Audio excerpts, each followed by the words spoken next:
नमस्कार, मैं जितेंद्र चतुर्वेदी।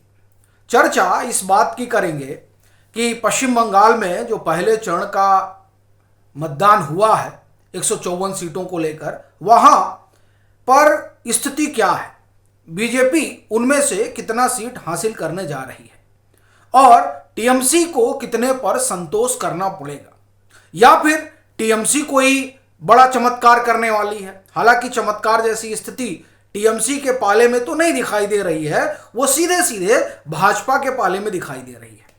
यह मैं क्यों कह रहा हूं, इस पर बात करूंगा। साथ ही साथ मत प्रतिशत को लेकर बड़ा उहापोह की स्थिति लोगों में बनी हुई है। अपने कई दर्शकों ने भी यह समझाने की कोशिश की कि आपका विश्लेषण ही गड़बड़ है।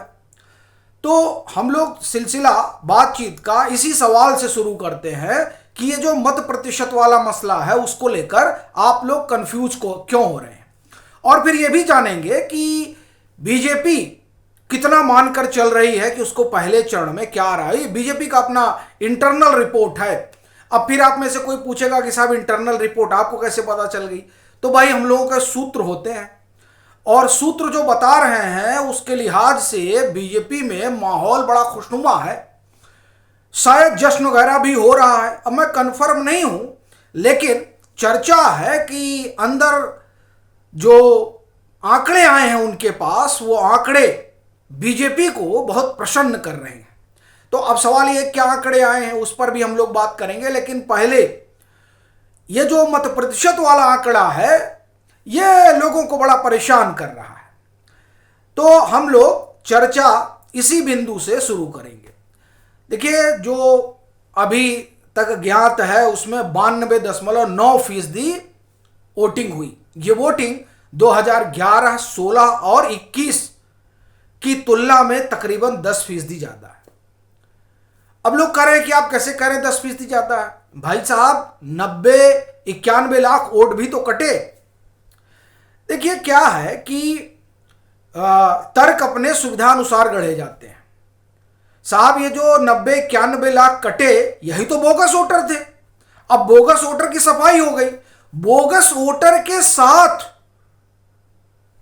82%, 83% वोटिंग हो रही थी। अब बोगस वोटर के बगैर 92% वोटिंग हो रही है। तो अब आप फर्क समझिए कि कितना बड़ा अंतर होने जा रहा है।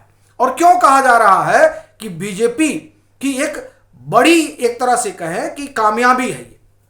मतलब आप खुद सोचिए कि भाई जिन लोगों का नाम कटा उसमें एक बड़ी आबादी किनकी थी? तो ये वो लोग हैं जो साहब पाए ही नहीं जाते पश्चिम बंगाल में, और वो वोट डाल रहे थे। अच्छा, जिनका अभी पेंडिंग है, तो वो पेंडिंग है तो इसलिए वो अभी रहने दीजिए। पेंडिंग इसलिए है क्योंकि वो अपना सारा दस्तावेज वगैरह शायद जुटा नहीं पाए हैं। लेकिन कुल मिलाकर अगर इतने लोगों का नाम कटा तो इसका मतलब ये हुआ कि पिछले कई सालों से ये वो लोग हैं जो वोट कर रहे थे। और मजेदार बात देखिए कि जो 57 लाख कटे हैं उसमें से तो एक बड़ी आबादी उनकी है जो है नहीं, जो माइग्रेट कर गए हैं। तो उनके नाम पर कौन वोट कर रहा था? अब आप सोचिए। और फिर यह भी ख्याल रखिएगा कि इस मतदाता सूची के शुद्धिकरण के बाद हर सीट पर तकरीबन 17,500 वोटर कम हुए हैं। तो ये जो 17,500 वोटर हर सीट पर कम हुए हैं, इसका नुकसान किसको होने जा रहा है? एक बात। दूसरी बात, ये जो उछाल आया है मत प्रतिशत में, इसका फायदा किसको होने जा रहा है? और ये ध्यान रखिए कि इसी तरीके से जब बिहार में मत प्रतिशत बढ़ा था तो कहा जा रहा था कि देखिए साहब अब तो राजद आने वाली है। क्यों? क्योंकि वहां एनडीए की सरकार थी। वहां सुविधानुसार विश्लेषण नहीं किया गया कि नहीं नहीं नहीं, देखिए क्या बात कह रहे हैं आप, यहां तो वोट कट गया है तो इसलिए इतना प्रतिशत बढ़ गया। वहां सुविधा इस बात में थी कि भाजपा को हराना है। यहां सुविधा इस बात में है कि टीएमसी को जिताना है। तो जब टीएमसी को जिताना है तो उस लिहाज से तर गढ़े जाएंगे, और जब भाजपा को हराना है तो उस लिहाज से तर गढ़े जाएंगे। तो मसला तर्क और विमर्श का है। आप अपनी सुविधानुसार जो बेहतर लगे उसे अपना लीजिए, लेकिन अगर तर्क की कसौटी पर और आंकड़ों के आईने में देखिएगा तो एक चीज बड़ी साफ है कि जो बोगस वोटर है वो खदेड़ दिए गए, उनको मतदाता सूची से हटा दिया गया। और अब जो मतदाता सूची है वो शुद्ध है। और उस शुद्ध मतदाता सूची पर शुद्ध रूप से वोटिंग हुई है और वो वोटिंग 92%, 93% पहुंच रही है, तो उसका लाभ किसको होने जा रहा है? किसके खिलाफ एंटी इनकम्बेंसी है? देखिए, ये बड़ा शीशे की तरह साफ है कि बीजेपी ने खूंटा गाड़ दिया है। आपको मानने में हर्ज है तो कोई दिक्कत नहीं। दूसरी चीज जो मैं कहना चाह रहा हूं आपसे, बड़ा जरूरी है ये जानना, सीट कितनी आ रही है इन लोगों की और उसमें टीएमसी कितना पा रही है। देखिए, जो अंदर खाने चर्चा है वो चर्चा यह है कि 100 के आसपास बीजेपी पहले चरण में पा रही है और टीएमसी की हालत खराब है। अब फिर आप कहेंगे क्या बात कर रहे हैं, ऐसे कैसे हो सकता? अच्छा, उसी से कुछ लोग यूजीसी का भी नाम ले लेंगे।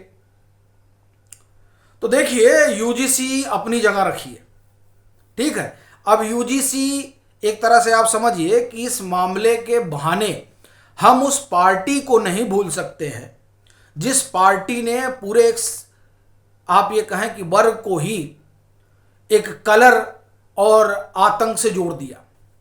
ये बड़ी खतरनाक स्थिति है। तो इसलिए अब उनके लिए बोल पाना तो बड़ा मुश्किल है। और जो लोग अभियान चला रहे हैं, मैंने भी खासा स्टोरियां की इस पर, लेकिन मैं यही देख रहा हूं कि यूजीसी, मुझे लग रहा था, वो मैं ईमानदारी से कह रहा हूं कि मुझे लग रहा था कि यूजीसी का असर दिखाई देगा, लेकिन जो सनातन को मानने वाले हैं उनको ये लग रहा है कि देखिए, यूजीसी के फेरे में पड़ के भाजपा को डेंट मत करिए, भाजपा से तो हम निपट लेंगे। ये जो धारणा इस समाज में है और ये जो एकजुटता इस समाज में है वो बहुत बड़ी है। इसीलिए आप देखिए कि तमाम चीजों के बाद में भी जो आप एक तरह से कहें कि पश्चिम बंगाल है, वहां चीजें एकदम अलग हैं। इसमें से कुछ लोग जो है वो ये भी आरोप लगा रहे हैं कि साहब ये तो जो है नीलकमल हो गए हैं। देखिए, ये विमर्श वो लोग गढ़ रहे हैं जो नरेंद्र मोदी को हरा नहीं पा रहे हैं। नरेंद्र मोदी के खिलाफ क्या है आपके पास? पहले आपने कहा कि नरेंद्र मोदी संविधान ही बदल देंगे। अब जब नरेंद्र मोदी इस बात का भरोसा उस समाज को दिलाना चाहते हैं कि आप चिंता मत करिए, हम आपके साथ खड़े हैं, आपके साथ कोई अन्याय नहीं होगा। देखिए, संविधान बदलने का मतलब यही होता है कि इस तरह का नैरेटिव गढ़ने का कि ये जो मंडल वाला है, ये जो दलित समाज है, ये भाग जाए बीजेपी से। तो पीएम ने कहा कि नहीं, हम आपके साथ खड़े हैं। अच्छा, अब जब पीएम ने कहा कि नहीं, हम इन गरीब गुरबों के साथ खड़े हैं, तो उधर से कहा जाने लगा कि सामान्य वर्ग से देखो अब ये भाग रहे हैं तुम्हारे पास से। यानी हम जिस डिवाइड एंड रूल का आरोप बीजेपी पर लगाते हैं, दरअसल उसी डिवाइड एंड रूल में हम फंस गए हैं।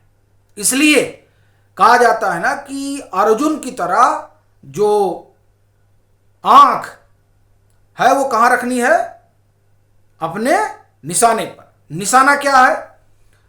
हिंदुत्व। उसको कमजोर नहीं होने देना है। ये बड़ी स्पष्ट बात है। तो उसको मजबूत करने के लिए जो कुछ भी नरेंद्र मोदी कर रहे हैं वो आप समझिए कि बड़ा ठीक है। आप देखिए कि पहले हम ही लोग कहते थे, वाह मोदी जी ने मास्टर स्ट्रोक मार दिया, अब तो ये भी जो है बिरादरी आ जाएगी, वो भी बिरादरी आ जाएगी, वो भी बिरादरी आ जाएगी। अब उसी बिरादरी का गुलदस्ता बनाकर वो सियासत करना चाह रहे हैं, तो हमें बुरा लग रहा है और इसको लेकर लोग अभियान भी चला रहे हैं। तो खैर, ये सारी चीजें जरूर हो रही हैं, लेकिन पश्चिम बंगाल में इसका असर नहीं है। और टीएमसी के लिए मामला बहुत गंभीर है। बीजेपी में जो हमने कहा कि अंदर खाने जो लग रहा है कि वहां जश्न का माहौल है और उनके अपने जो आंकड़े हैं उस आंकड़ों में वो बड़ी बढ़त हासिल कर रहे हैं और बड़ा उलटफेर कर रहे हैं। बाकी आप लोगों की क्या राय है, जरूर साझा करिएगा।